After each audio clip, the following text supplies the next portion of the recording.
UP police constable paper leak पे अभी back to back खुलासे हो रहे हैं। अभी हाल ही में एसटीएफ ने राजीव नयन या कह सकते हैं कि जो मास्टरमाइंड था उसे गिरफ्तार किया है और उसे अब गिरफ्तार करने के बाद उससे पूछताछ की गई है तो कुछ बड़े खुलासे हुए हैं। पहली बात तो ये सामने आई है कि पहले कुछ प्लान ऐसा था कि जो टीसीआई कंपनी है उसके वेयर हाउस से ही पर्चा लीक करा दिया जाएगा, लेकिन अगर वहां से कहीं परीक्षा या पेपर लीक कराने में कोई दिक्कत आती है तो फिर 8 परीक्षा केंद्र चिन्हित किए गए थे जहां से इजीली पेपर को आउट किया जा सकता था। तो अभी ये खुलासे हुए हैं। यहाँ पे एक बड़ी जो चीज जो उसका मैं बार बार जिक्र भी कर रहा था कि एक और अहम किरदार रहा गिरोह में शामिल। अब एसटीएफ एक टीम इस बात पर पड़ताल कर रही है कि इन परीक्षा केंद्रों पर किसी की मिली भगत गिरोह से हुई थी। दावा किया जा रहा है कि जल्दी सिपाही और आरओ भर्ती परीक्षा का पर्चा लीक कराने वाले कुछ बड़े लोगों की गिरफ्तारी होगी। बड़े लोग मतलब इन द सेंस कि जो अंदर के लोग हैं, जो बड़े अधिकारी हैं, क्योंकि बिना अंदर के लोग के बिना बड़े अधिकारी के पेपर आउट हो ही नहीं सकता, गड़बड़ हो ही नहीं सकता पेपर में। तो अब उनकी गिरफ्तारी होगी। अब राजीव नयन से पूछताछ चल रही है, कुछ नए बड़े नाम अब नए बड़े खुलासे होने वाले हैं। राजीव नयन के साथ देने वाले एक और शख्स की तलाश में भूमिका रही है। 2 और प्लान थे। एसटीएफ के मुताबिक 27 दिसंबर को सिपाही भर्ती परीक्षा के लिए आवेदन शुरू किया गया था। पर्चा लीक कराने वाले यह गिरोह सक्रिय हो गया था। इस पर्चा कहां से लीक होगा, कैसे लीक होगा, इसके बारे में सब पहले ही तय हो चुका था। अगर यहां से पर्चा लीक नहीं हो सका तो यूपी के अंदर 5 परीक्षा केंद्र ऐसे हैं जहां से परीक्षा केंद्र कराना काफी आसान है। इसमें लखनऊ के 2 परीक्षा केंद्र बताए जा रहे हैं। तो समझ रहे हो कि पेपर लीक कराने का प्लानिंग ऑलरेडी जब आवेदन लिया जाता था तो उसके साथ ही तैयार कर लिया गया था कि कब कैसे परीक्षा या पेपर आउट कराना है।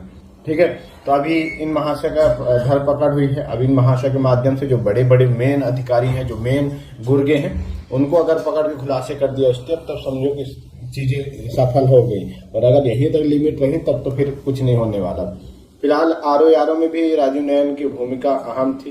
खुलासा ऐसा हो रहा है और अभी देखो और क्या क्या खुलासे होते हैं, वो देखने वाली बात होगी।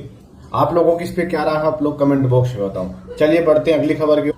अगली खबर ये है कि भैया सीबीएसई 11वीं और 12वीं का परीक्षा का जो प्रारूप है वो बदल दिया गया है। परीक्षा के प्रारूप में बदलाव की घोषणा करने के लिए सीबीएसई के अधिकारियों का कहना है कि शैक्षणिक सत्र 2024-25 से 11वीं और 12वीं परीक्षा की परीक्षाओं में दक्षता आधारित प्रश्न अधिक संख्या में शामिल होंगे। इसका उद्देश्य यह पता लगाना है कि छात्र वास्तविक जीवन में इन अवधारणा को कितना समझ पा रहा है। बहुविकल्पी जो प्रश्न मामले आधारित प्रश्न, स्रोत आधारित एकीकृत प्रश्न या अन्य प्रकार के दक्षता आधारित प्रश्नों की प्रतिशत 40 से बढ़ाकर के 50% कर दी गई है। तो थोड़ा सा भी जो सीबीएसई के परीक्षाओं में है, प्रारूप में बदलाव किया जा रहा है।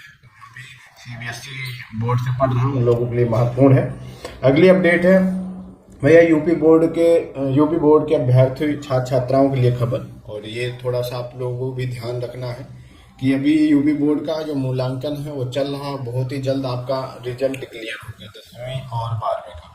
इस बीच बहुत सारे जो साइबर ये कह सकते हैं कि जो ठग है वो एक्टिव हो गए हैं और वो अब धीरे धीरे अभिभावकों को 10वीं 12वीं के जो छात्र छात्रा हैं उनसे संपर्क कर रहे हैं और बोल रहे हैं कि आपकी कॉपी चेक किया जा रहा है, आपके इतने नंबर आ रहे हैं, अगर आपको नंबर बढ़ाने हैं तो आप हमें इतने रुपए दे दो, हम आपके नंबर बढ़ा देंगे। तो फिलहाल ऐसे भी ठग एक्टिव हो रखे हैं। साइबर सेल भी इसको एक्टिव हो रखा है। अलर्ट भी दिया जा रहा है कि कोई भी अभिभावक, कोई भी छात्र छात्रा इन ठगों की बातों में ना आए, क्योंकि ऐसा कुछ नहीं हो रहा है, सब कुछ भी पॉसिबल नहीं है। तो आप लोग भी अलर्ट रहो। अगर आपके आसपास या किसी को भी ऐसा फोन आता है तो आप थोड़ा सा अलर्ट रहना। ऐसे किसी से भी पैसा लेकर के नंबर वगैरह नहीं बढ़ाए जा रहे हैं। जो अगर ऐसा कोई करता भी है तो फिर पहली बात तो साइबर सेल एक्टिव है, दूसरी बात ऐसा पॉसिबल ही नहीं है कि आपके नंबर लेकर के पैसे मतलब कि आपसे पैसे लेकर के नंबर बढ़ा दिया जाए। साइबर कैफे से फोन नंबर पार है ठग। अगर आपने बोर्ड का एग्जाम बोर्ड का फॉर्म अगर आप फिल किया तो साइबर से कैफे से जो ठग है वो आपका नंबर वगैरह निकाल के या फिर किसी अन्य सोर्स के माध्यम से नंबर निकाल करके संपर्क कर रहे होंगे। तो थोड़ा सा आप लोगों को समय सावधानी बरतनी है ठगों से बचने के लिए। अगली और अंतिम अपडेट ये है कि भैया आपका एसएससी कांस्टेबल जीडी की उत्तर कुंजी जारी हो गई है। कर्मचारी चयन आयोग ने जो आंसर उत्तर कुंजी है आंसर की है वो जारी कर दिया। असम राइफल में 2024 की जो सीबीटी आधारित एग्जाम हुआ था उसका जो आंसर की है वो जारी कर दिया है। आप लोग अपना जो ऑब्जेक्शन है वो अपना अभ्यर्थी 10 अप्रैल की शाम 6:30 बजे तक ऑनलाइन आपत्ति दर्ज कर सकते हैं। 20 फरवरी से 7 मार्च तक आयोजित की गई थी परीक्षा।